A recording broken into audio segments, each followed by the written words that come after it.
Alrighty, hello and welcome to this two-part lecture series on aquatic therapy. In this video, we'll focus on the evidence and potential outcomes of aquatic interventions for patients with neurological diagnoses. Specifically, we'll be going over stroke, multiple sclerosis, and spinal cord injury. And in the second video, we will cover orthopedic diagnoses. So if that's more relevant to your practice setting, you can hop on over to part 2. But I would suggest keeping this video handy since we will be reviewing some definitions and specific techniques in this lecture that'll come up again later in the ortho lecture. We're going to focus on stroke first, but before we dive into it, keep in mind that the interventions that are listed here aren't exclusive to those specific stages of recovery. For example, aquatic treadmill can also be useful for patients in the chronic stage. These are just some recommendations based on where the current evidence is at right now. As we'll go through these, you'll see that most aquatic interventions involve taking advantage of and manipulating the different properties of water. So with aerobic exercise, such as underwater treadmill walking, we have a lower metabolic cost compared to overground walking, which provides us with an environment to train at similar intensities without fatiguing as quickly as what we would see with land-based exercises. The warm water temperature. Therapy pools are typically kept at 91 to 92 degrees Fahrenheit, which can help with muscle relaxation and reduce the influence of spasms or spasticity. And last, because of the water turbulence and drag force, we can more easily adjust training intensity simply by changing speed of movement.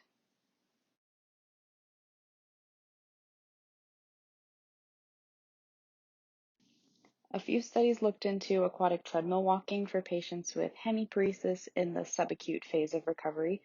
Part of the inclusion criteria for these studies was the ability to walk at least 10 meters, but it wasn't clarified whether this was independently or with a device or orthotic or anything like that. So for the sake of just generalizing these findings, it does seem that aquatic treadmill walking is more effective for patients with at least some ambulation ability at baseline. The first study we'll look at compares aquatic treadmill walking to land-based upper and lower extremity ergometers. You can look at the protocols here.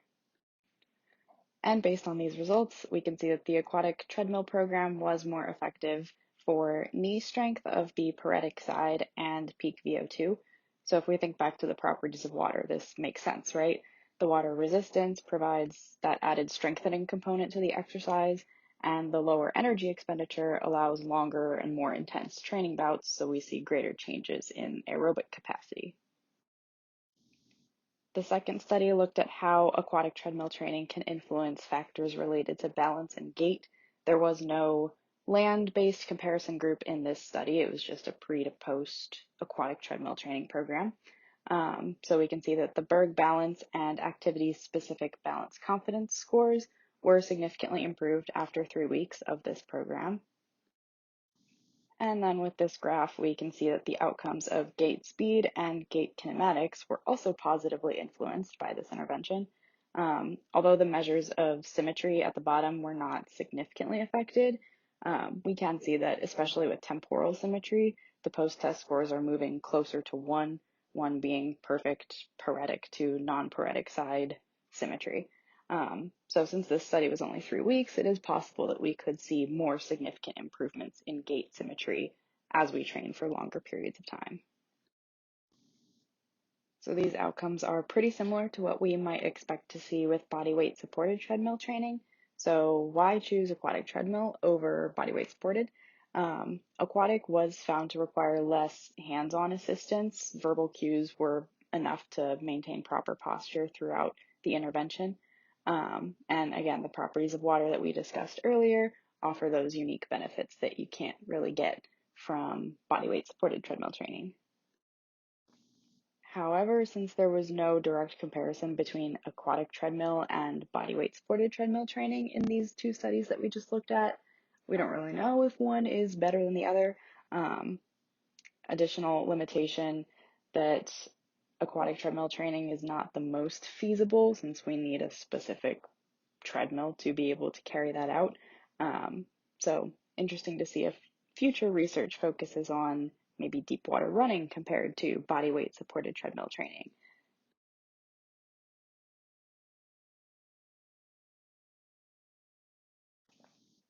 The next intervention that has been studied in populations of subacute stroke is Halliwick, which is split into 3 learning phases.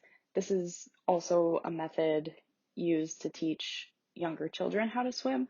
So the first phase, mental adjustment, is really just getting acclimated and comfortable to the water. Second phase is balance control. So we'll see a lot of trunk rotation combined with some extremity movements, different things like that. You can see a couple of pictures there. And then phase 3 is the movement phase, where we get more into kind of the complex movement, even though it's named basic movement. But you can see in that top right picture, standing on one leg and getting the ring on the noodle, stepping over hurdles, walking with fins on, anything that presents an additional movement challenge. So this study compared a Halliwick protocol to standard land-based PT. The standard land-based group was given individualized interventions, so maybe not the best comparison, but we'll get into that later. So you can see the protocols and results here. We see that FAC, or functional ambulation category, was the only significant difference between the two groups, which is basically just scored on a 0 to 5 point scale, where 0 means completely dependent ambulation or non-ambulatory, and 5 meaning completely independent ambulation. So based on this study that we just looked at, the authors did point out that patients tended to report that Halliwick was better in overcoming fear avoidance. It seemed that patients preferred the aquatic environment and felt more comfortable in that compared to practicing balance perturbations on land. The turbulence and drag force of the water also requires greater core activation just to maintain upright posture, even without an external perturbation applied. And then another property of water that comes into play here is the hydrostatic pressure, providing additional sensory feedback. So that can also facilitate greater balance improvements. So since this was compared to individualized land PT, we don't really know if it's truly better or not. It would definitely be interesting to see if any future research comes out comparing aquatic Halliwick to some sort of equivalent land-based protocol. But because of the exclusion criteria that was used in this study, participants at baseline were not independent with ambulation. So the improvements in the FAC scores do indicate that a clinically meaningful change did occur in the Halliwick group.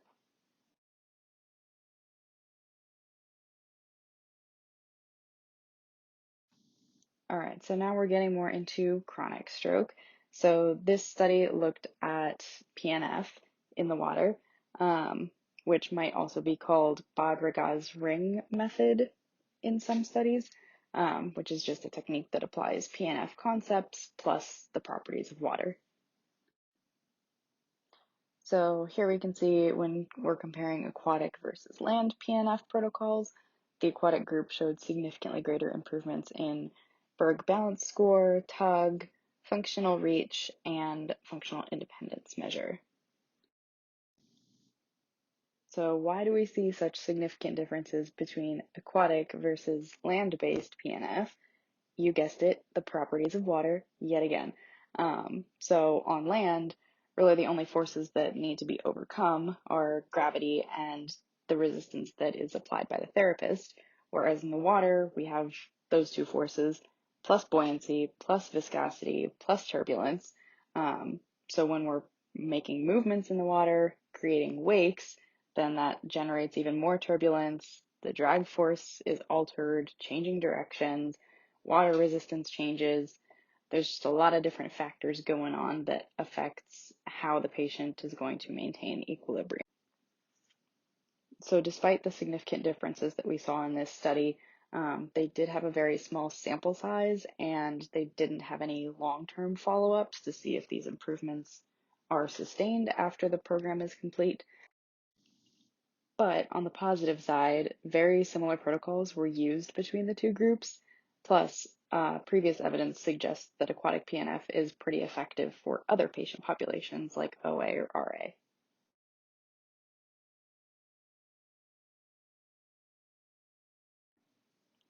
So this study looked at Ai-Chi in chronic stroke patients. This study looked at participants that were an average of 6 years out from the stroke, so a little bit further than what we've looked at so far.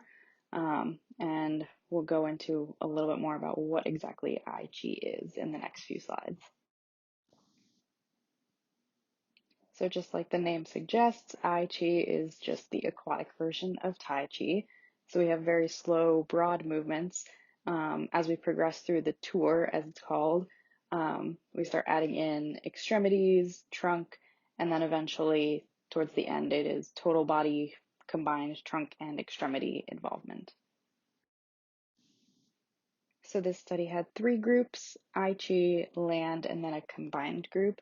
And one thing to note here is since the combined group was doing both of the Ai-Chi and land protocols, they were training at double the frequency as the other 2 groups.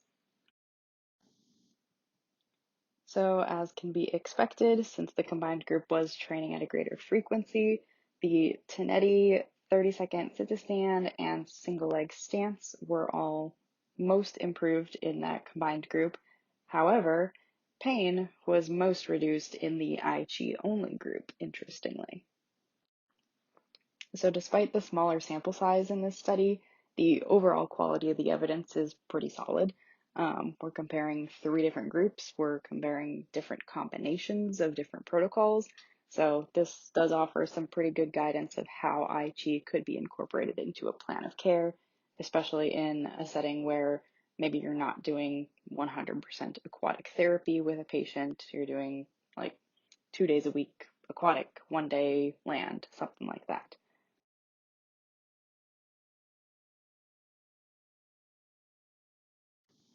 And the final intervention that we'll look at is an aquatic endurance program. So you can read through the protocols here, and we can see some pretty significant differences between the 2 groups here. Aquatic was far more effective in improving gait speed, strength, max VO2, and max workload. However, this was comparing lower extremity aquatic exercise to upper extremity land exercise for some reason. So we'll have to see if these findings also exist when we're comparing lower extremity aquatic to lower extremity land. All right, so just to sum everything up that we've gone over so far, aquatic treadmill seems to be pretty good for strength, balance, and gait, but we do need more research comparing this to body weight supported treadmill training. And then Halliwick is pretty effective for movement coordination and proprioception, but again, more research is needed comparing this to a more equivalent land-based protocol. And then aquatic PNF seems pretty good for proprioception, movement control, and perturbation reactions. Ai-Chi, pretty good for pain reduction, and aquatic endurance training seems effective for gait speed and cardiovascular fitness, but again, based on the study limitations, further research is needed in specific areas.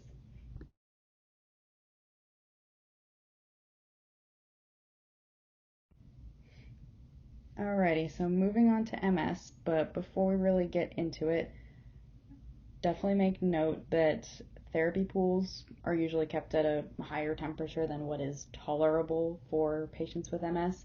So the recommended aquatic temperature for MS is less than 85 degrees Fahrenheit.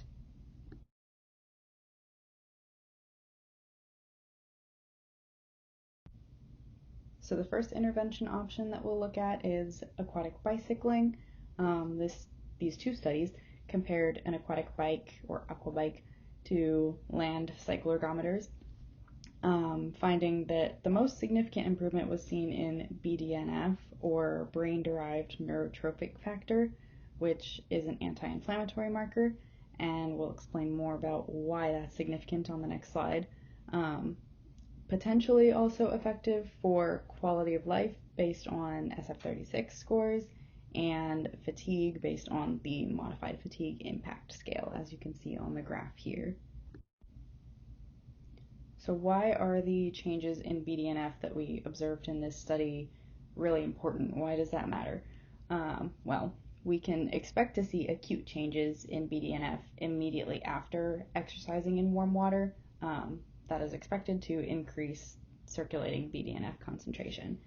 However, this study also looked at resting BDNF levels and found that these gradually increased over time. So that does suggest that there is some potential for long-term anti-inflammatory benefits with continued water-based exercise. So this was definitely one of the strengths of this study, that this is a very objective measure and it does indicate that there is some potential neuroplasticity going on. But in terms of limitations, they used a water depth of 130 centimeters instead of a specific landmark on the body. So different participants may have had different levels of intensity just based on the water level. And then there was also a lot of variation in the baseline fatigue scores.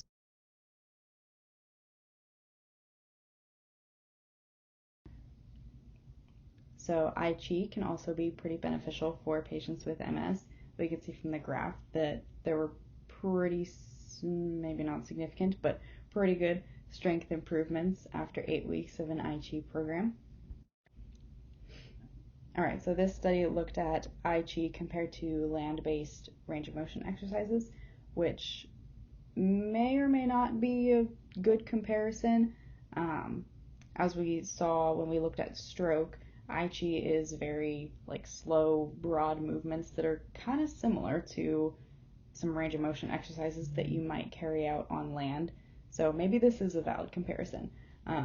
But anyways, as you can see from the graph, pretty significant differences in balance from single leg stance, walking endurance from 6-minute walk test, and fatigue severity scale decreased far significantly in the I Chi group than in the land group. And then we have kind of a similar issue with this study where we're comparing it to relaxation, so who knows if that's really a valid comparison. In this case, probably not. But you can see that the I Chi group had some pretty significant differences in pain, spasms, fatigue severity scale, and MS impact scale.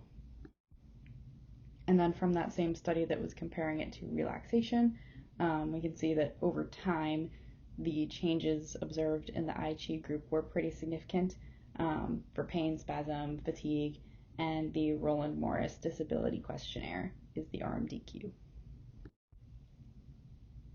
Again, a big limitation for both of these studies was the comparison groups. Definitely need some more research on I Chi versus Tai Chi or something similar that's land-based to see if there's really any significance to I Chi in this patient population. But the improvements in fatigue and muscle spasms and spasticity are pretty important to make note of, as these typically have very significant impact on the perceived disability level in patients with MS. So spasticity, when that's reduced in water, now we can practice the wider movements, bigger ranges of motion, more motor control practice in a more efficient manner than we might be able to do on land if muscle spasms are kind of taking over. And then fatigue, possibly related to the heat capacity of water, but this is a theoretical maybe.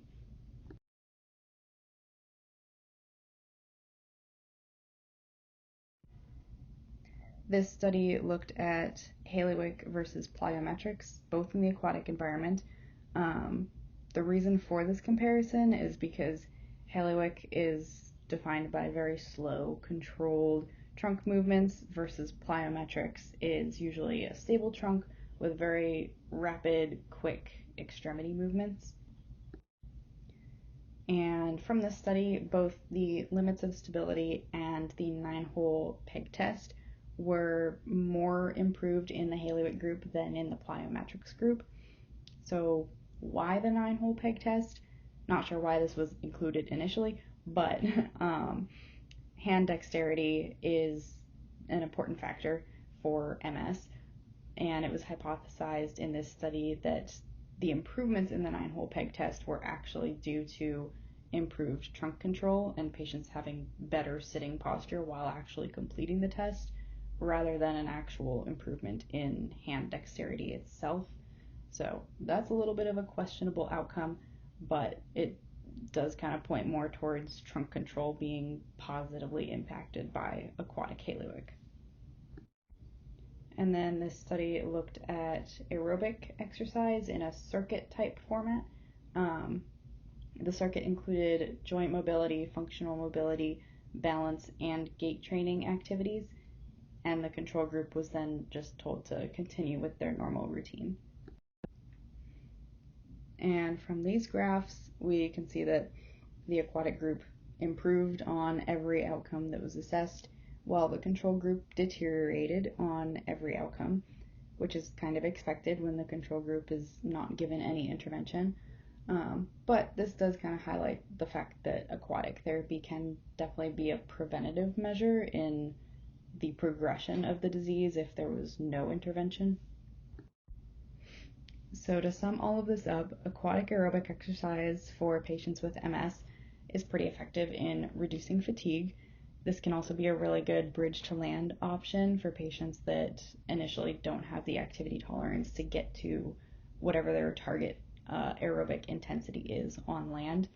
And then I Chi is a great option for practicing slower, controlled movements if those are normally hindered by muscle spasms or spasticity when you're attempting those on land.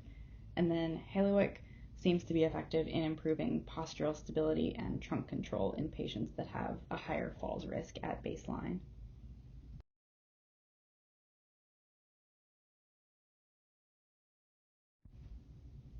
And last but not least, spinal cord injury.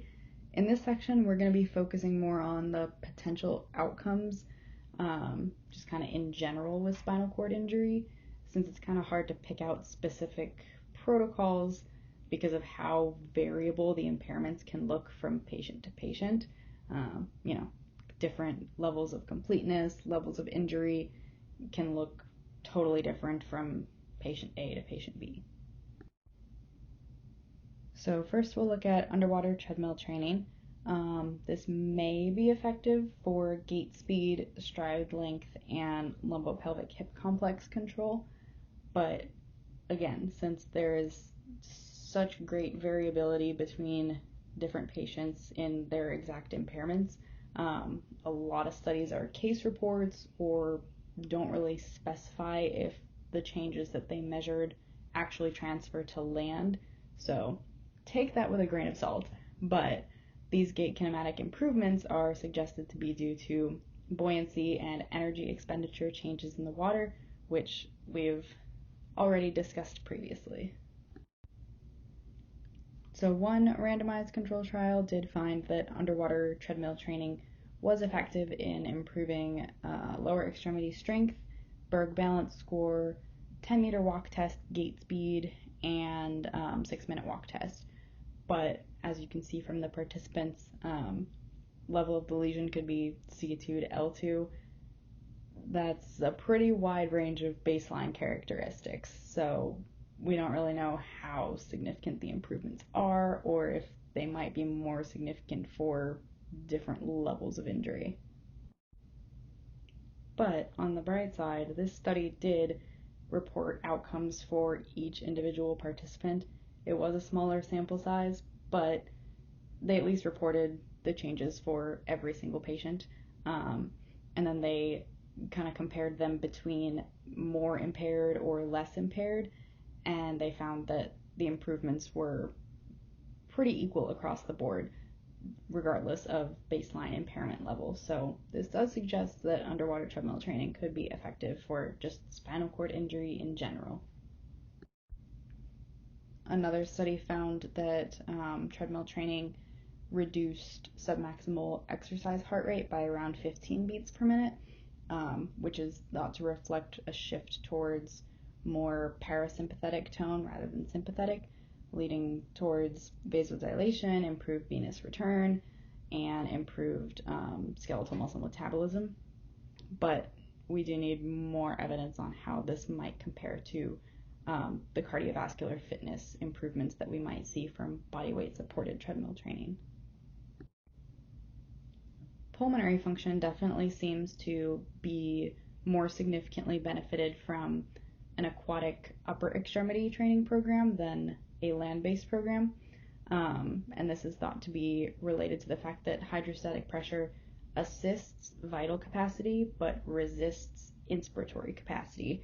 So this allows more strengthening of the diaphragm and intercostal muscles, allowing for these changes to occur more rapidly in the aquatic environment.